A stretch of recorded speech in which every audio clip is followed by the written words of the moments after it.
నెల్లూరు జిల్లా జైల్లో రిమాండ్ ఖైదీగా ఉన్న social media activist NRI Bhaskar రెడ్డిని ఎమ్మెల్సీ చంద్రశేఖర్ రెడ్డి, వైఎస్ఆర్సీపీ అనుబంధ సంఘాల రాష్ట్ర అధ్యక్షుడు ఆలూరి సాంబశివారెడ్డి పరామర్శించారు. తండ్రి అంత్యక్రియల్లో పాల్గొనేందుకు వచ్చిన ఎన్ఆర్ఐ భాస్కర్ రెడ్డిని అరెస్టు చేయడం దారుణమన్నారు ఎమ్మెల్సీ చంద్రశేఖర్ రెడ్డి. అక్రమంగా అరెస్టు చేయడమే కాకుండా పోలీసులు భాస్కర్ రెడ్డిపై దాడి చేశారని మండిపడ్డారు. అక్రమ అరెస్టులపై వైఎస్ఆర్సీపీ పోరాటం కొనసాగుతుందన్నారు. మరి ఆయన వాళ్ళ ఫాదర్ ఆదివారం రోజున మరణిస్తే వాళ్ళ సొంత తండ్రి మరణించినటన్న కారణంతో ఆయన యూకే నుంచి ఉదయగిరికి రావడం కానీ ఆ కార్యక్రమాలన్నింటిలో కూడా పాల్పంచుకోవడం కూడా జరిగింది.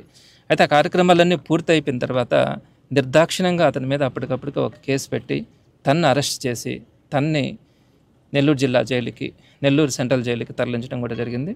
ఈరోజు ఆయన్ని పరామర్శించడానికి ఆలూరు సాంబశివారెడ్డి గారు పార్టీ కార్యక్రమాలన్నీ కూడా జగన్మోహన్ రెడ్డి గారితో పాటు చూస్తున్నటువంటి ఆలూరు సాంబశివారెడ్డి గారు రావడం కానీ ఆయన పరామర్శించడం కూడా జరిగింది.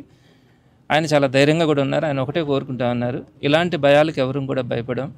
అయితే కొన్ని బాధాకరమైనటువంటి విషయాలు ఆయన చెప్పడం కూడా జరిగింది. ఒకటి, అరెస్ట్ చేసినటువంటి తీరు కానీ, రెండు, ఆయన నిర్దాక్షిణ్యంగా ఆయన్ని కొట్టినటువంటి తీరు మన పేపర్లో కూడా చూసినాం. కనీసం నడిచే పరిస్థితి కూడా కనిపించట్లా.